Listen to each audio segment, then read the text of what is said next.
નમસ્કાર વિદ્યાર્થી મિત્રો, કેમ છો? હું છું રાહુલ ગોહિલ, ધોરણ 8ના વિજ્ઞાન વિષયના 5મા પ્રકરણનો આપણે અભ્યાસ કરતા હતા. વિદ્યાર્થી મિત્રો, હજુ પણ તમે મારી ચેનલને સબસ્ક્રાઈબ ન કરી હોય તો ચેનલને સબસ્ક્રાઈબ કરો. બાજુમાં આપેલું જે બેલ આઇકન છે એ બેલ આઇકનને પણ ક્લિક કરો, જેના લીધે આવનારા બધા જ વિડીયો છે એની માહિતી તમને મળતી રહે. તો શરૂ કરીએ વિદ્યાર્થી મિત્રો. આજે આપણે 5મું પ્રકરણ, એના એક લેક્ચર છે આપણે જોયો છે.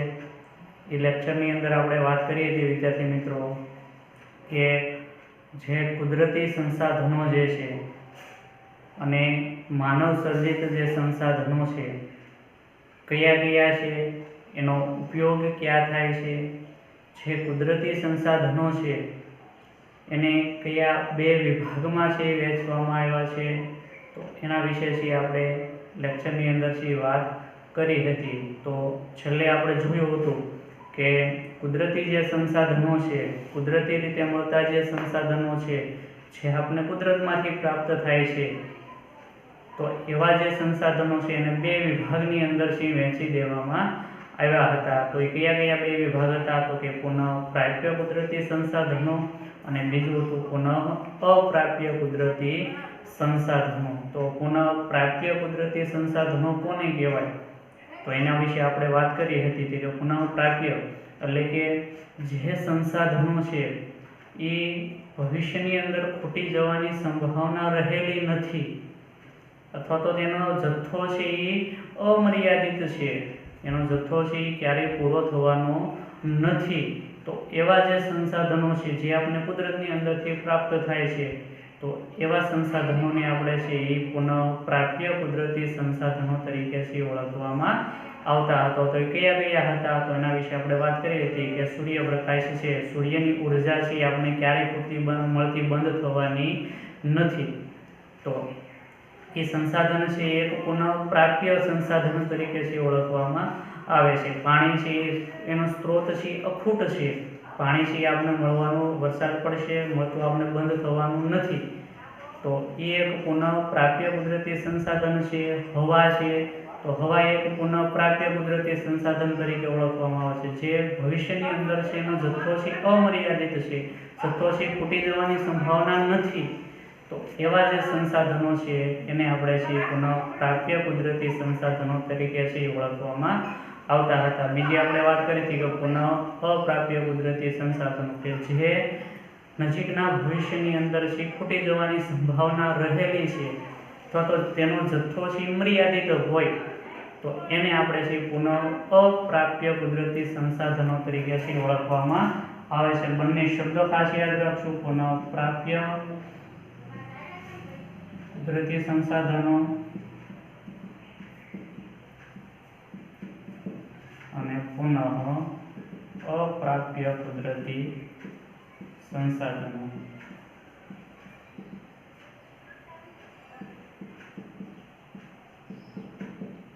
તો પુનઃ અપ્રાપ્ય કુદરતી સંસાધનોની આપણે વાત કરી હતી કે જે સંસાધનો જે છે એ સંસાધનો નજીકના ભવિષ્યની અંદર ખૂટી જવાની સંભાવના રહેલી હોય, અથવા તો એનો જથ્થો મર્યાદિત હોય, તો એવા જે સંસાધનો છે એ સંસાધનોને આપણે એ પુનઃ અપ્રાપ્ય કુદરતી સંસાધનો તરીકે ઓળખવામાં આવતા હતા. જે નજીકના ભવિષ્યની અંદર તમે વપરાશ કરશો, જેટલો એનો વધારે પ્રમાણમાં ઉપયોગ કરશો એટલો જ એ નજીકના સમયની અંદર ખૂટી જશે.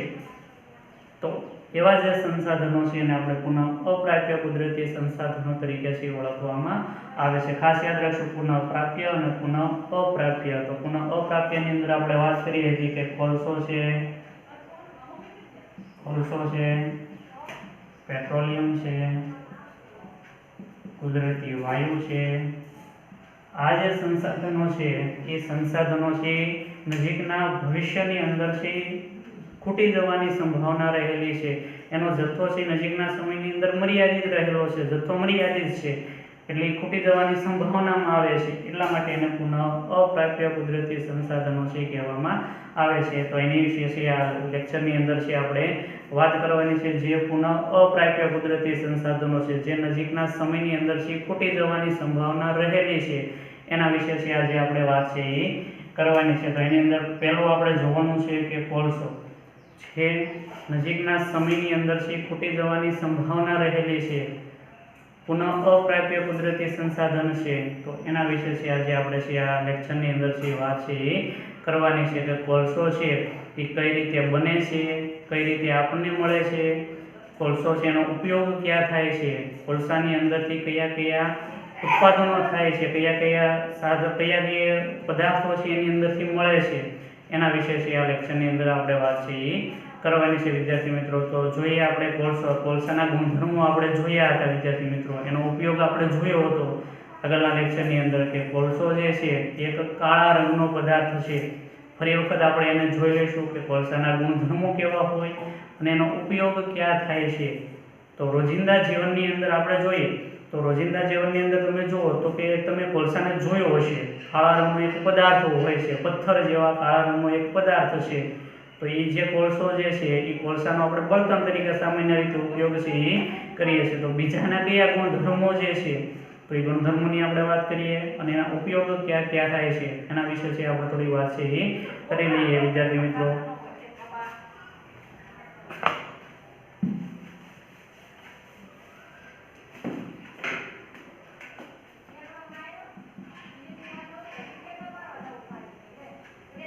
અને ગુણધર્મો કયા છે વિદ્યાર્થી મિત્રો, ખાસ યાદ રાખશો આપણે ગુણધર્મો એટલે કેવો હોય છે કોલસો છે, કેવો હોય છે તો કોલસો છે એક પથ્થર જેવો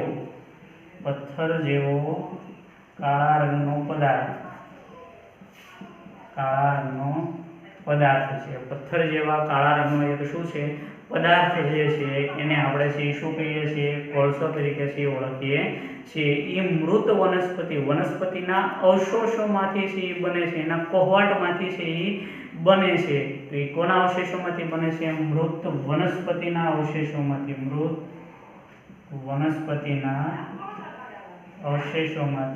અવશેષોના કોહવાટથી,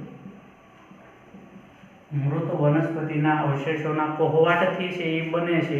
એટલે આગળ આપણે વાત કરીશું કે કઈ રીતે કોહવાટ થાય છે, કઈ રીતે મૃત વનસ્પતિમાંથી છે કોલસો આપણને પ્રાપ્ત થાય છે, એના વિશે આગળ છે આપણે વાત કરીશું. પણ ગુણધર્મો છે અત્યારમાં આપણે લખી લઈશું વિદ્યાર્થી મિત્રો, તમારી નોંધની અંદર નોંધ છે એ તમારે કરતી જવાની છે કે પથ્થર જેવા કાળા રંગનો એક પદાર્થ છે, મૃત વનસ્પતિ જે છે એના અવશેષોનો કોહવાટમાંથી છે એ બને છે. તો જે કોલસો હોય છે એ કોલસાની અંદર કાર્બન નામનું એક તત્વ રહેલું હોય છે.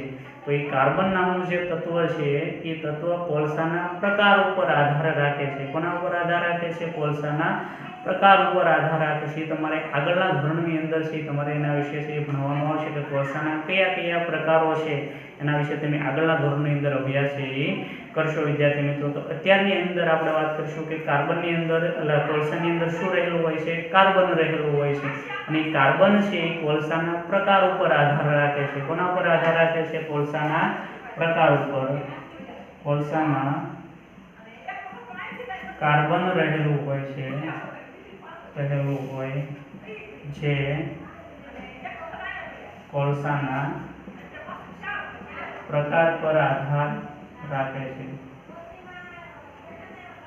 કોના પર આધાર રાખે છે, કોલસાના પ્રકાર. એના પ્રકારો છે આગળના ધોરણમાં તમે અભ્યાસ એ કરવાના છો.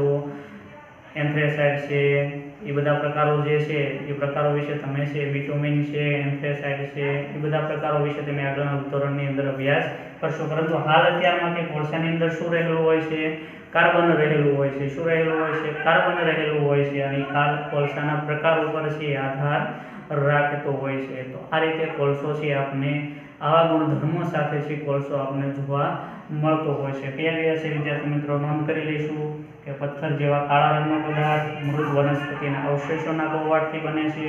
કોલસાની અંદર કાર્બન રહેલું હોય છે અને કાર્બન છે એના કોલસાના પ્રકાર ઉપર આધાર છે એ રાખે છે. તો એના પ્રકારો ઉપયોગ કયા કયા થાય છે વિદ્યાર્થી મિત્રો, તો એના ઉપયોગો છે આપણે વાત કરીએ છીએ લેક્ચરની અંદર પહેલા કે કોલસાના ઉપયોગો છે એ કયા કયા છે ઉપયોગો।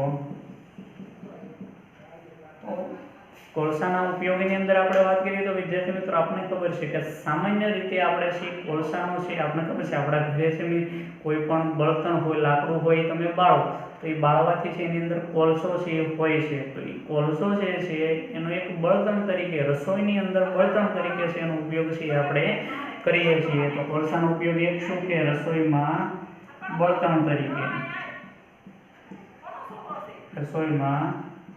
તરીકે છે કોલસાનો ઉપયોગ છે આપણે કરીએ છીએ। તમે ઘણી વખત હોટલની અંદર છે ચા બનાવતા લોકો જોયા હશે તો એ ચા છે એક સગડી ઉપર બનાવતા હોય છે તો એ જે સગડી હોય છે એની અંદર કોલસો જે ઓલી શક્કર જેવી ફેરવતા હોય છે તો એની અંદર કોલસો નાખે છે અને એ કોલસો છે એક બળતણ તરીકે એટલે કે રસોઈની અંદર બળતણ તરીકે કોલસાનો ઉપયોગ છે એ થતો હોય છે। બીજું છે કે તાપ વિદ્યુત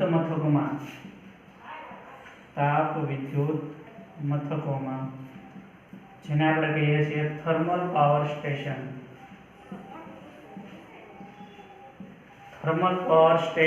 એટલે કે વિદ્યુત ઉત્પન્ન કરવા માટે જે ઘણી બધી ઉદ્યોગો છે એવા ફેક્ટરીઓ છે જેને આપણે તાપ વિદ્યુત મથકો કહીએ છીએ એ મથકોની અંદર છે એ એક બળતણ તરીકે છે એનો ઉપયોગ છે એ વિદ્યુત ઉત્પન્ન કરવા માટે એટલે કે વીજળી ઉત્પન્ન કરવા માટે છે તાપ વિદ્યુત મથકની અંદર છે એ વિદ્યુત ઉત્પન્ન કરવા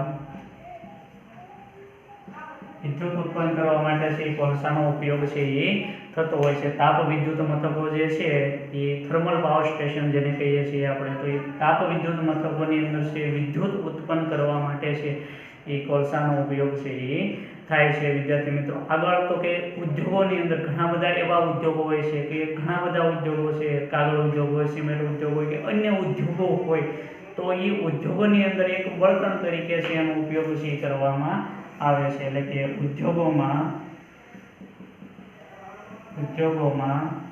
બળતણ તરીકે ઉદ્યોગોની અંદર છે બળતણ તરીકે છે એ કોલસાનો ઉપયોગ છે એ થતો હોય છે।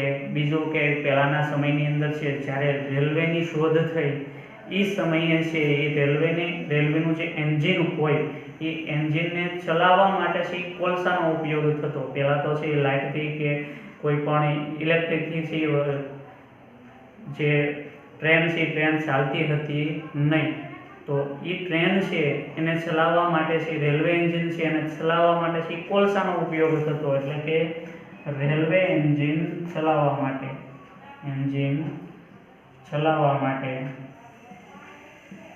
તો વિદ્યાર્થી મિત્રો ખાસ આપણે યાદ રાખીશું કે કોલસાના ઉપયોગો કે છે ક્યાં ક્યાં થાય છે કઈ કઈ જગ્યાએ કોલસો છે વપરાય છે કોલસાના ઉપયોગ ક્યાં થાય છે તો રસોઈની અંદર બળતણ તરીકેનો ઉપયોગ કરવામાં આવે છે। તાપ વિદ્યુત મથકો જે છે એટલે કે થર્મલ પાવર સ્ટેશન જેને કહીએ છીએ એની અંદર વીજળી ઉત્પન્ન કરવા માટે થાય છે। ઉદ્યોગોની અંદર છે બળતણ તરીકે ઘણા બધા નાના મોટા ઉદ્યોગો હોય એની અંદર છે બળતણ તરીકે વપરાય છે। રેલવે એન્જિન છે એ ચલાવવા માટે છે એનો ઉપયોગ થાય છે। તો આવી રીતે છે કોલસાના ઉપયોગો છે એ થતા હોય છે। તો હવે આપણે વાત કરવાની છે વિદ્યાર્થી મિત્રો તમારી નોટની અંદર ઉપયોગો છે લખી લેવાના છે। તો હવે આપણે વાત કરીશું વિદ્યાર્થી મિત્રો કે આ કોલસો છે એ કોલસો આપણને મળે છે કઈ રીતે તૈયાર થયો છે એના વિશે આપણે થોડીક વાત છે એ કરવાની છે। એના વિશે આપણે વાર્તા છે એ આપી છે નોટની અંદર પુસ્તકની અંદર છે કે આપણે વાર્તા આપી છે કોલસો આપણને કઈ રીતે મળ્યો છે કઈ રીતે બને છે એના વિશે એક વાર્તા છે આપણને આપી છે કે વાર્તા મતલબ છે કઈ રીતે આપણને મળે છે। તો કોલસો છે જે એ કોલસો છે એ આપણે આગળ આપણે વાત કરી કે મૃત વનસ્પતિના અવશેષોમાંથી બને છે એટલે કે અવશેષોના કોહવાટથી છે એ બને છે। તો કઈ રીતે બને છે ચાલો જોઈએ આપણે।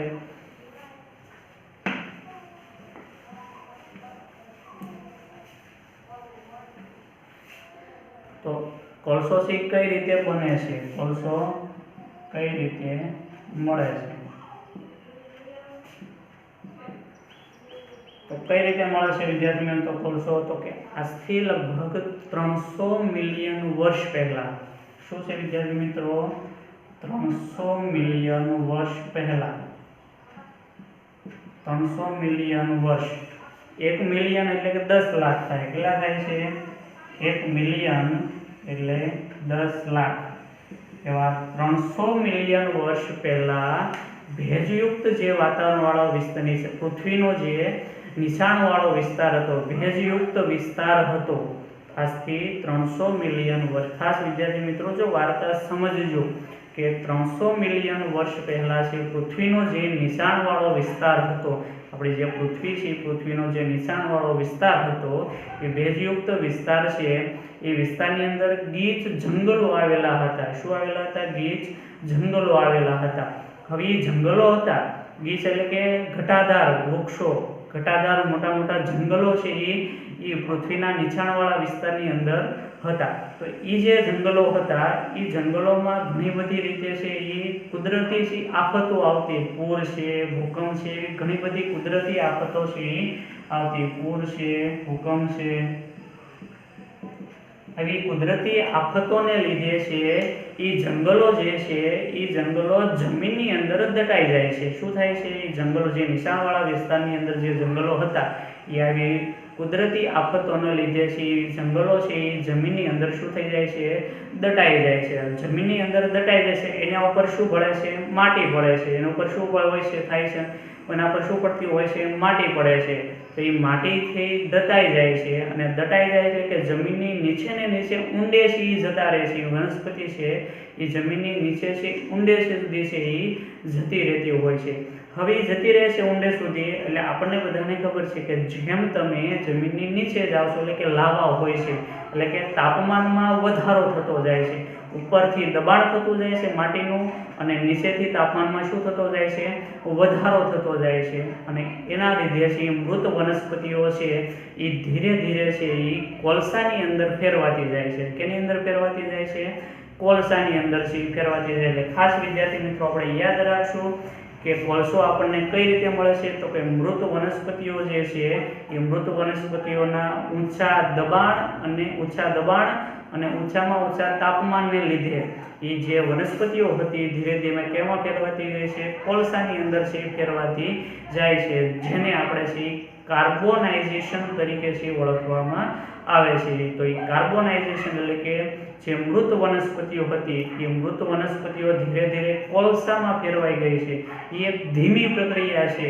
તો એ જે પ્રક્રિયા છે એને આપણે કાર્બોનાઇઝેશન તરીકે છે ઓળખવામાં આવે છે. તો કાર્બોનાઇઝેશનની વ્યાખ્યા જો તમને વિદ્યાર્થી મિત્રો પૂછવામાં આવે કે કાર્બોનાઇઝેશન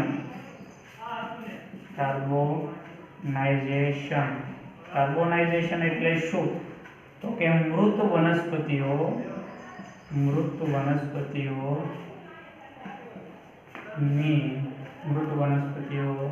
ધીમે ધીમે કોલસામાં રૂપાંતરણની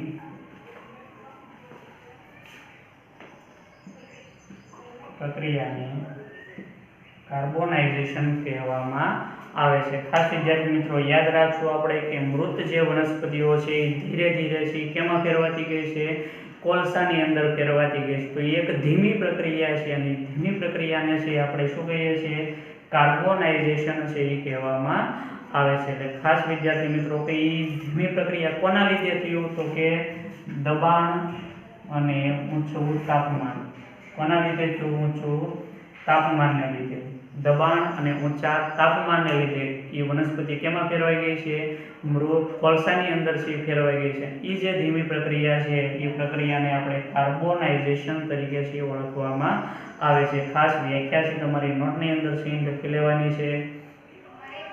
ફરી એક વખત આપણે જોઈશું વિદ્યાર્થી મિત્રો કઈ રીતે આપણે કોલસો મેળવ્યો. તો કે 300 મિલિયન વર્ષ એટલે કે 1 મિલિયન એટલે કેટલા લાખ વર્ષ થાય છે? 10 લાખ થાય છે. તો એવા 300 મિલિયન વર્ષ પહેલા જે પૃથ્વીનો નીચાણવાળો ભેજયુક્ત વાળો વિસ્તાર હતો ત્યાં ગીચ જંગલો આવેલા હતા. હવે ગીચ જંગલો છે ત્યાં છે એ પૂર છે કે એવી ઘણી બધી કુદરતી આફતોને લીધે છે એ જંગલો છે જમીનની અંદર દટાઈ જાય છે. એટલે એના ઉપર શું પડી જાય છે?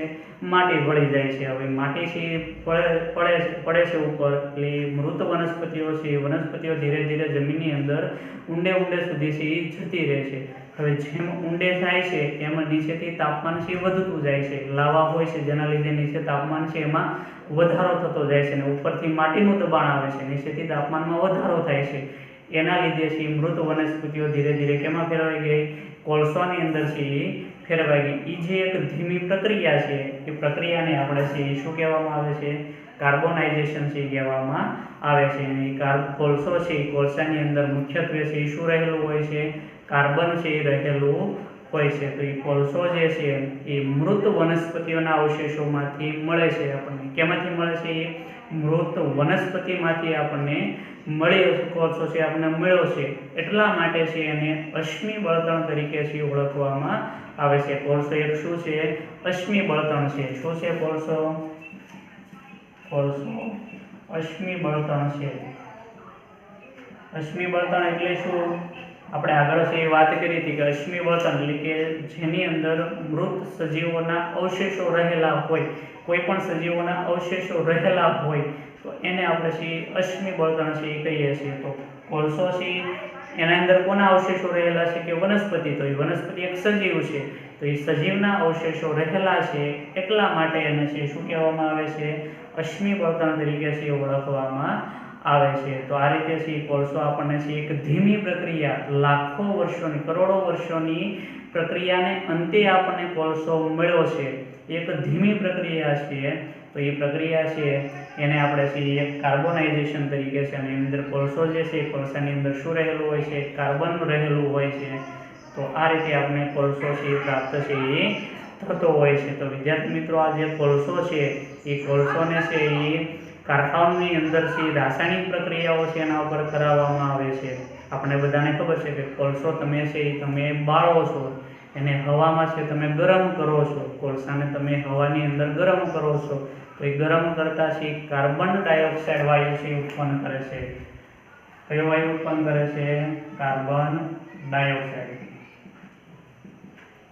CO2 જેને આપણે કહીએ છીએ. કયો વાયુ ઉત્પન્ન કરે છે? એ કાર્બન ડાયોક્સાઇડ વાયુ છે ઉત્પન્ન કરે છે, જેને આપણે CO2 તરીકે છે ઓળખીએ છીએ. તો એ કાર્બન ડાયોક્સાઇડ વાયુ ઉત્પન્ન કરે છે. અને એ જે કોલસો છે એ કારખાનાની અંદર છે રાસાયણિક પ્રક્રિયા જ્યારે એના ઉપર કરાવવામાં આવતી હોય છે ત્યારે એની અંદર ઘણા બધા ઉત્પાદનો છે એ મળતા હોય છે, જેની અંદર આપણે છે 3 ઉત્પાદનો આપણે એની અંદરથી પ્રાપ્ત છે એ થાય છે. 3 પેદાશો છે એની અંદરથી આપણને પ્રાપ્ત થાય છે. તો એ કઈ પ્રક્રિયા 3 પેદાશો છે તો એના વિશે આપણે આગળ છે વાત કરીએ વિદ્યાર્થી મિત્રો કે જ્યારે કોલસા ઉપર રાસાયણિક પ્રક્રિયા કારખાનાની અંદર કરાવવામાં આવે ત્યારે એની અંદરથી કઈ પેદાશો આપણને મળે છે? તો એની અંદરથી 3 પેદાશો છે એ આપણને મળે છે. તો કઈ 3 પેદાશો છે વિદ્યાર્થી મિત્રો આપણે જોઈએ.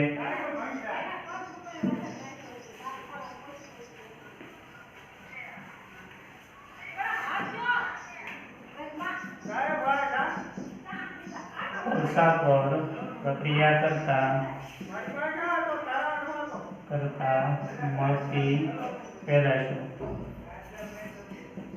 તો 3 પેદાશો છે વિદ્યાર્થી મિત્રો કે કોલસા પર જ્યારે કારખાનાઓની અંદર છે એના પર રાસાયણિક પ્રક્રિયા કરાવવામાં આવે છે ત્યારે એની અંદરથી છે 3 પેદાશો છે આપણને મળે છે. તો એ 3 પેદાશો કઈ કઈ મળે છે? તો કે એક છે કોક, બીજી છે કોલ ટાર અને ત્રીજી છે કોલ ગેસ.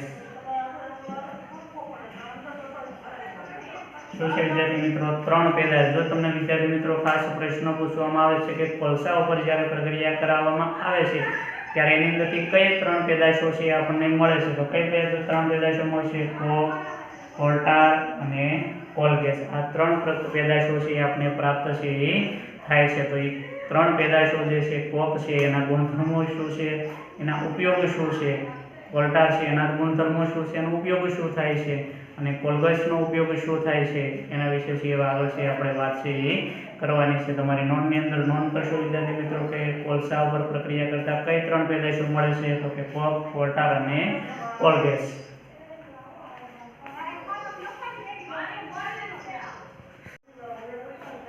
તો વિદ્યાર્થી મિત્રો, કોલસા ઉપર છે જ્યારે કારખાનાની અંદર પ્રક્રિયા કરાવવામાં આવશે તો 3 પેદાશો છે આપણને મળે છે, કોક, કોલ ટાર અને કોલ ગેસ. તો એના હવે વિસ્તૃત માહિતી આપણે જોઈએ કે કોક છે એના કેવી રીતના એ પદાર્થ હોય છે, એના ઉપયોગ છે એ શું હોય છે એના વિશે આગળ છે આપણે જોઈએ. તો પહેલું જોઈએ આપણે કે કોક વિશે. કોક. તો વિદ્યાર્થી મિત્રો, કોલસા ઉપર જ્યારે પ્રક્રિયા કરાવવામાં આવે છે કારખાનાની અંદર ત્યારે એમાંથી મળતી એક પેદાશ એટલે કોક છે, એક મળતું એક ઉત્પાદન એટલે કે કયું છે આપણે એક કોક તરીકે ઓળખવામાં આવે છે. તો એના ગુણધર્મો કયા છે? તો એના ગુણધર્મો વિશે આપણે વાત કરીએ વિદ્યાર્થી મિત્રો. ગુણધર્મો એટલે કે કેવા દેખાય છે, તો એ એના ગુણધર્મો છે. એની અંદર શું રહેલું હોય છે, એના ગુણધર્મો છે. તો કોક છે એક સખત હોય છે. એનો એક ગુણધર્મ છે કે તે એક સખત પદાર્થ છે. કેવો પદાર્થ છે? સખત પદાર્થ છે, એટલે કડક પદાર્થ છે, જેને દબાવી શકાતો નથી એવો એક સખત છે એ પદાર્થ છે. બીજું કે છિદ્રાળુ હોય છે. કેવો હોય છે? તે છિદ્રાળુ અને કાળા રંગનો પદાર્થ છે. કેવા રંગનો પદાર્થ છે? કાળા રંગનો પદાર્થ છે વિદ્યાર્થી મિત્રો. કોક છે એ કેવા રંગનો પદાર્થ છે? કાળા રંગનો, સખત અને છિદ્રાળુ પદાર્થ છે. કેવો પદાર્થ છે? કાળા રંગનો પદાર્થ છે. સખત એટલે કે દબાવી શકાય નહીં તેવો પદાર્થ છે અને છિદ્રાળુ હોય છે. ત્રીજો કે તે જે કોલસો જે છે એ કોલસાની અંદરથી પ્રાપ્ત થાય છે. કોલસામાંથી મળતી એક પેદાશ છે. પછી હવે કોલસાનું લગભગ શુદ્ધ સ્વરૂપ છે. ખાસ વિદ્યાર્થી મિત્રો તમને પ્રશ્ન જો પૂછવામાં આવશે તો અહીંથી તમને જે પ્રશ્ન પૂછવામાં આવશે કે કોલસાનું શુદ્ધ સ્વરૂપ કોને ગણવામાં આવે છે? તો કોને ગણવામાં આવે છે? કોકને ગણવામાં આવે છે. એટલે કે તે છે કોલસાનું લગભગ શુદ્ધ સ્વરૂપ. તે કોલસાનું લગભગ શુદ્ધ સ્વરૂપ છે. શુદ્ધ સ્વરૂપ છે કોલસાનું શુદ્ધ સ્વરૂપ એટલે કે ઈ કોલસો જે કોકને તમે છે એ શુદ્ધ સ્વરૂપ કોલસામાંથી પ્રક્રિયા દરમિયાન છે એ શુદ્ધ સ્વરૂપ કયું છે? તો કયું છે? કોક છે એ ગણવામાં આવે છે. કારણ કે તેની અંદર છે 87 થી 89% જેટલા કાર્બનનું પ્રમાણ છે એ રહેલું હોય છે. તેની અંદર તેમાં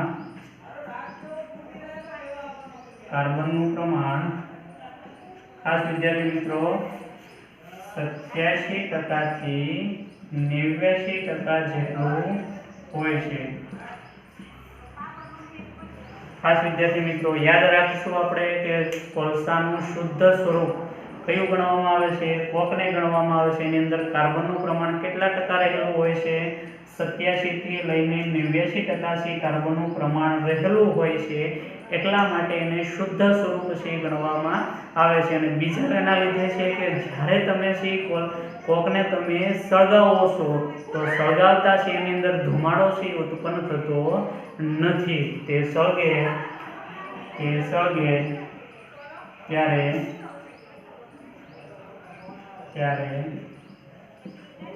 ધુમાડો ઉત્પન્ન કરતું નથી. ખાસ વિદ્યાર્થી મિત્રો યાદ રાખશું આપણે કે કોક છે એને તમે જ્યારે સળગાવો છો તો સળગાવવાથી ધુમાડો ઉત્પન્ન કરતું નથી. એની અંદર 87 થી લઈને 89% કાર્બનનું પ્રમાણ રહેલું હોય છે. એટલા માટે એને કેવું સ્વરૂપ ગણવામાં આવે છે? કોલસાનું શુદ્ધ સ્વરૂપ છે ગણવામાં આવે છે. તો એટલા ગુણધર્મો જે છે એ કોકના છે. તો વિદ્યાર્થી મિત્રો તમારી નોટની અંદર એને નોંધ કરી લેવાની છે કે કોકના ગુણધર્મો કયા છે. તો કોકના ગુણધર્મો કયા છે? તો કે એક સખત પદાર્થ છે, છિદ્રાળુ અને કાળા રંગનો પદાર્થ છે, કોલસાનું એક શુદ્ધ સ્વરૂપ છે જેની અંદર 87 થી લઈને 89% છે કાર્બન રહેલું હોય છે અને તેને જ્યારે તમે સળગાવો છો તો સળગાવવાથી ધુમાડો ઉત્પન્ન કરતું નથી. આ રીતે એના ગુણધર્મો છે જોવા મળે છે. હવે એના ઉપયોગો છે કયા છે કે કોક છે એનો ઉપયોગ ક્યાં થાય છે? તો કોક છે મોટા ભાગે છે તમે સ્ટીલના ઉત્પાદનની અંદર છે એનો ઉપયોગ છે એ કરવામાં આવે છે.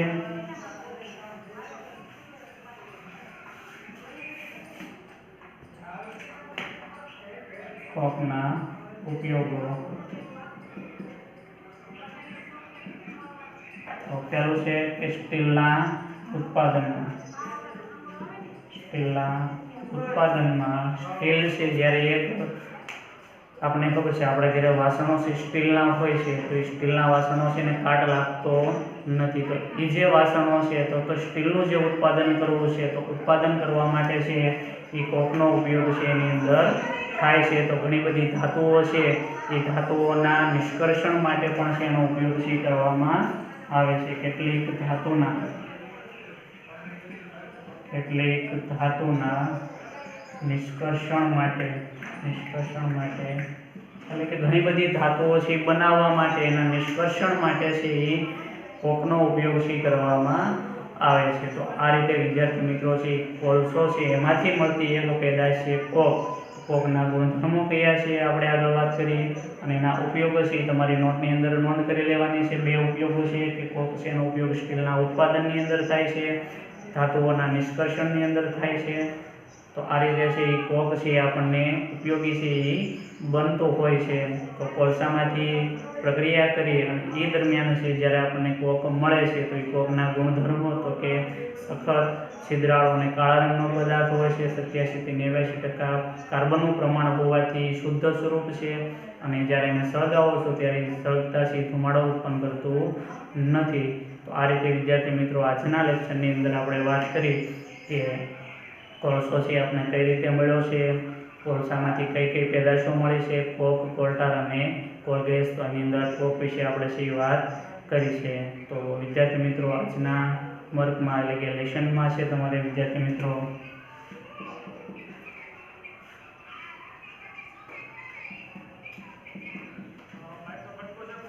કોલસો કઈ રીતે મળે છે તેની નોંધ લખવી.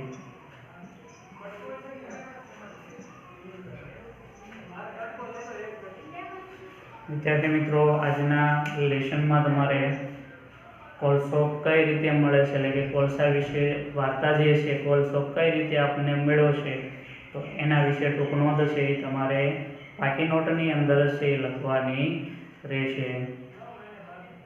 વિદ્યાર્થી મિત્રો તમે જે નોટ બનાવો છો તો એ નોટ છે વ્યવસ્થિત રીતે આવનારા સમયમાં તમે રિવિઝન એનું કરી શકો એવી રીતે વ્યવસ્થિત છે તમારે નોટ છે, પાકી નોટ છે એ બનાવવાની છે. લેશન હોય, ટેસ્ટ હોય કે અન્ય વસ્તુ હોય, મુદ્દાઓ હોય, વ્યાખ્યાઓ હોય તો એ બધી જ તમારે છે નોટની અંદર છે એ લખતું જવાનું છે. અને જ્યારે પણ તમે ફ્રી હો ત્યારે એ સમયની અંદર છે તમે એનું રિવિઝન સરળતાથી કરી શકો તે હેતુથી આપણે પાકી નોટ છે એ બનાવવાની છે. ધન્યવાદ.